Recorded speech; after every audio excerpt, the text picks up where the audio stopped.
Good morning বন্ধুরা। আজ ৩রা June Shri Shri Loknath বাবার তিরোধাম অর্থাৎ মৃত্যুবার্ষিকী। এই জন্য আমি সকালে উঠে স্নান করে নিয়েছি, তারপর নিয়ে সব কাজকর্ম সেরে নিচ্ছি। নিয়ে বাসায় ঘরোয়াভাবে বাবার পূজা দিব, এই জন্য সব আয়োজন করতেছি সকাল সকাল। তো বাবার পূজায় বেশি কিছু লাগে না, অল্পতেই বাবা সন্তুষ্ট। তো আগে বাবার আমি ভক্ত ছিলাম না, হঠাৎ আমি বাবার ভক্ত হয়ে উঠি। প্রায় ৬-৭ বছর হচ্ছে আমি বাবার ভক্ত হয়ে উঠেছি। তো এই ভক্ত হয়ে ওঠার পেছনে আমার লাইফে অনেক কাহিনী আছে। তো এই কাহিনী আমি সংক্ষেপে আপনাদের বলতেছি। তো আগে প্রায় ৮ বছর আগে আমার হাজব্যান্ডের চাকরির সুবাদে আমরা কোয়ার্টারেই থাকতাম। তো কোয়ার্টারে থাকাকালীন আমরা নতুন একটা জায়গা কিনি। তো ওই জায়গায় আমরা বাড়ি তৈরি করি। তো বাড়ি তৈরি করার পর তখন আমরা কোয়ার্টার ছেড়ে দিয়ে এই বাড়িতে শিফট করি আর কি। তো শিফট করার প্রায় বেশি দিন না, 2-3 মাসের মধ্যেই দুপুরবেলা একদিন আমি ঘরে শুয়েছিলাম। তো ঠিক ঘুম ধরছে আবার ধরেও নাই, এরকমভাবে। তো একটা আমি হালকা স্বপ্নের মতোই দেখি যে আমার বারান্দায় একজন বয়স্ক মহিলা, বুড়ির মতোই সাদা কাপড় পরা আসে বাবা লোকনাথের একটা ছোট্ট মূর্তি, বেশি ছোট না আবার বেশি বড় না, মিডিয়াম সাইজের একটা মূর্তি বারান্দায় রাখার পর আমাকে ডাক দেয়। ডাকার পর তখন বলে যে তুই শ্রীকৃষ্ণ, লক্ষ্মী এগুলা পূজা করিস, তো বাবার কেন পূজা করিস না? তো বাবার আজকে থেকে বাবাকে পূজা দিবি। বাবা বেশি কিছু চায় না, ফুল জল দিলেই হবে, তাতেই সন্তুষ্ট বাবা। তো বাবাকে তোর ঠাকুরের আসনে রাখবি বলে বুড়িটা চলে যায়। তো তখন আমি হঠাৎ ঘুমটা ভেঙে যায়। তারপরে দৌড়ে আমি বারান্দায় চলে যাই দেখি যে কই কেউ তো নাই। কিন্তু স্বপ্নটা এমনভাবে আমি দেখছি, মনে হচ্ছে যে সত্যি সত্যি আমার এখানে রেখে গেছে। তারপরে তো আমি তখন ওই মাথায় চিন্তা যে বাবাকে রেখে গেল, আমাকে পূজা দিতে বললো, কিন্তু আমার তো বাবার কোনো মূর্তি নাই বাসায়, আমি কিসের পূজা দেব? তখন দোকানে খুঁজি, কিন্তু যেই রকম মূর্তি আমি স্বপ্নে দেখছিলাম ঠিক সেইটা মূর্তি আমি পাইনি। তারপর 1 মাস পরে, স্বপ্ন দেখার 1 মাস পরে আমাদের এখানে দিনাজপুরে কান্তনগরের মেলা হয়। তখন ওই কান্তনগরের মেলায় আমরা যাই মেলা দেখতে। মেন উদ্দেশ্য ছিল যে আমি ওই মূর্তি কিনবো, এই জন্য। কারণ মেলার মধ্যে ওটা যেহেতু তীর্থস্থানের মতো, ওখানে তো অবশ্যই থাকবে।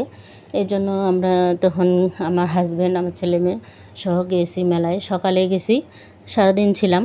তো সকালে যাওয়ার পর থেকে আমি প্রত্যেকটা দোকানেই খুঁজছি এই বাবা লোকনাথের মূর্তি, কিন্তু কোথাও পাইনি বলতে ভুল হবে, পাইছি, কিন্তু যেটা আমি স্বপ্নে দেখছিলাম ঠিক ওইটা পাইনি। তো তখন মনটা খারাপ হয়ে গেলো যে বাবা আমাকে দেখা দিল, আবার বলল যে এই মূর্তি বুঝি। তখন আমার হাজব্যান্ড বলছে, হ্যাঁ তোমাকে দেখা দিয়েছে, তো ওই মূর্তি নিতে হবে, তার কি, তুমি যে কোনো একটা নাও, নিয়ে পূজা দিলেই তো হয়। তখন আমি ছোট্ট একটা মূর্তি আমাকে কিনে দিল। তো কিনলাম, কিন্তু মনে মনে আমি সন্তুষ্ট ছিলাম না, যেহেতু আমি স্বপ্নে দেখছি। আর তখন তারপরে তো আমি ওই মনে মনে খোঁজার পর দুপুরে খাওয়া দাওয়া ওখানে করলাম, করে বিকাল হয়ে গেছে, তখন তো আসার সময় হয়ে গেছে। তো আসার সময়ও প্রত্যেকটা দোকানে আবার দেখলাম, পাইলাম না। তো ওখানকার আসার ঠিক শেষ মুহূর্তে আসবো, ওই মুহূর্তে দেখি রাস্তার পাশে একটি ওষুধের দোকান ছিল। ওষুধের দোকানে আমার চোখ চলে যায়, দেখি যে ওই ওষুধের দোকানে বাবা লোকনাথ, যেটা আমি স্বপ্নে দেখছিলাম ঠিক ওইটাই বসে আছে। তো দৌড়ে আমি গেলাম দোকানে, যাই বললাম যে আপনার কি এই মূর্তিটি বিক্রি করবেন? তো বলছে হ্যাঁ, আমরা বিক্রি করার জন্যই রাখছি। এমন কি ভগবানের কি লীলা, ভগবান বলতে বাবার কি লীলা, আমি এটা বুঝতে পারতেছি যে বাবারই হয়তো বা লীলা।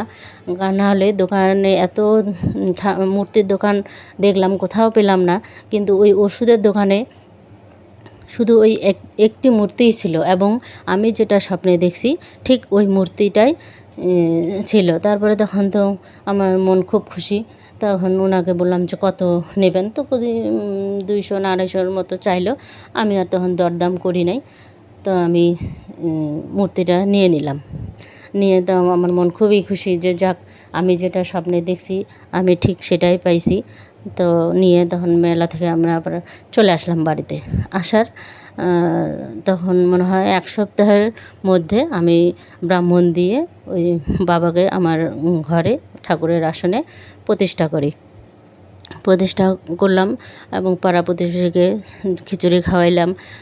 ওই তখন প্রতিষ্ঠা করার পর থেকে আমি বাবাকে বছরে বছরে আমার যতটুকু সামর্থ্য হয় আমি ঘরোয়াভাবে পূজা করি।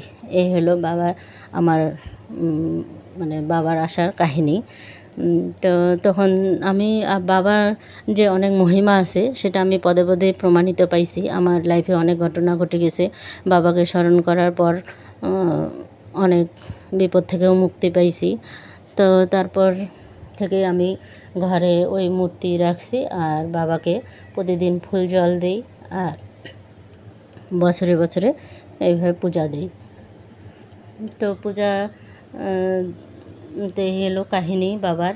তো ওই তো সকালবেলা আমি বাল্যভোগ দিয়ে দিছি, ফল মিষ্টি এগুলো দিয়ে।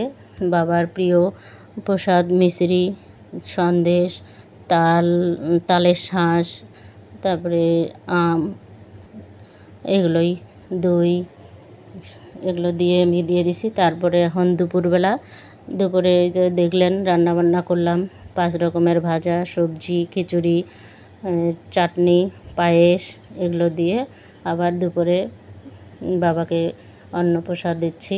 তার আগে গোপালকে দিয়ে দিছি। আগে ভগবানকে দিতে হবে, তারপরে বাবাকে পূজা দিচ্ছি। এই তো পূজা দেওয়া শেষ আমার। পূজা ওরকম মন্ত্রতন্ত্র কিছু জানি না, যেতটুকুই জানি মনের ভক্তি ভরে আমি বাবাকে আহ্বান করছি আর পূজা দিচ্ছি। সাথে বাবা ভোলানাথকেও পূজা দিয়ে দিলাম। তো পূজা শেষ করে তারপরে আমি পাঁচালি পরে নেব। আসলে পূজা যেভাবেই দেন না কেন মনের ভক্তি আসল। ভক্তি না থাকলে কোনো কিছুই সন্তুষ্ট হবে না। তো এই তো পাঁচালি পরে নিচ্ছি। আর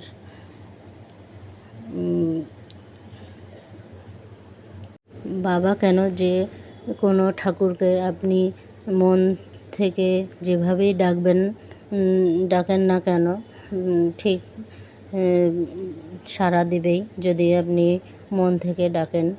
মনে বিশ্বাসটাই আসল। আমি বাবাকে বিশ্বাস করছি আর মন থেকে ডাকছি বলে আমি প্রমাণ পেয়েছি অনেক কিছুই।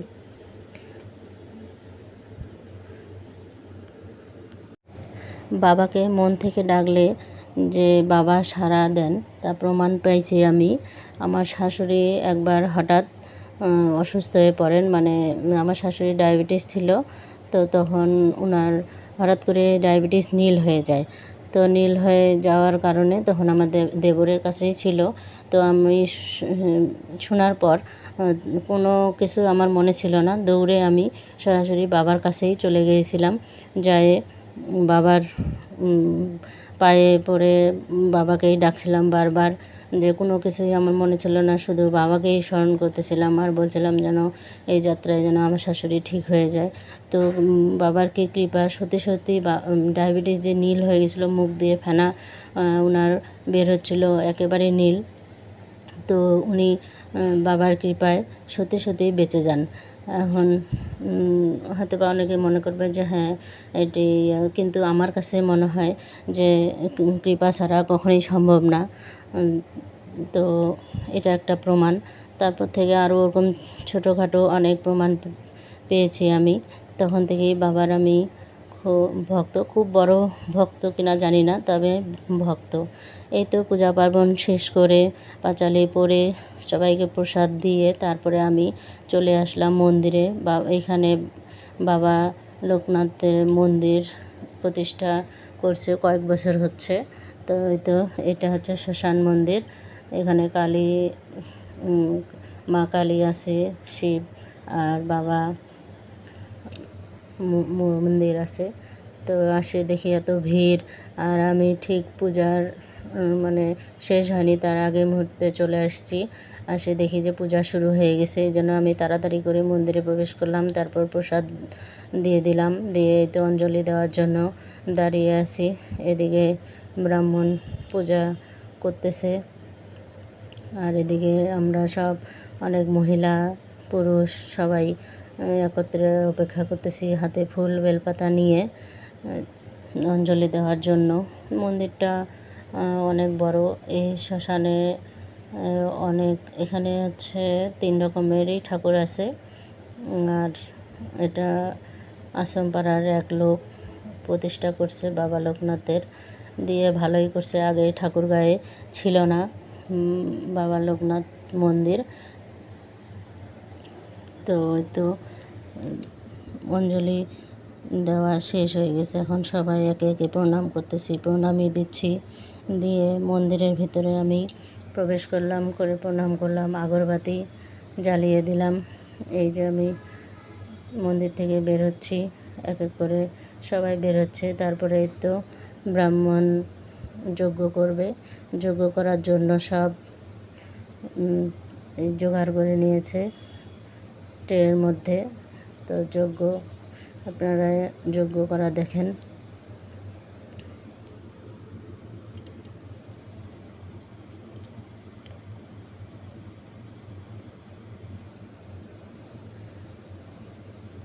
অনেক সুন্দর করে যজ্ঞ করতেছিল, তো সামনে বসেই আমি দেখতেছিলাম যজ্ঞ। আসলে বাড়িতে পূজা দিলে হয় কি যে নিজেরাই দেওয়া হয়, আর বাইরে মন্দিরে গেলে খুবই ভালো লাগে, অনেক লোকের দেখা হয়। তো আমরা তো যজ্ঞ করা শেষ, তারপর ওই যে চরণামৃত নিয়ে তো আমরা বের হয়ে যাচ্ছিলাম। প্রসাদ তো দেরি হবে, খিচুড়ি প্রসাদ খাওয়াবে সবাইকে, দেরি হবে। আমার মেয়ের আবার প্রাইভেট ছিল, এই জন্য আর বেশি দেরি করি নাই। তো আমি ওকে প্রসাদ দিলাম। তো প্রসাদ দিয়ে এখন আমরা বাসায় চলে যাব। আমি আর আমার মেয়ে আসছিলাম।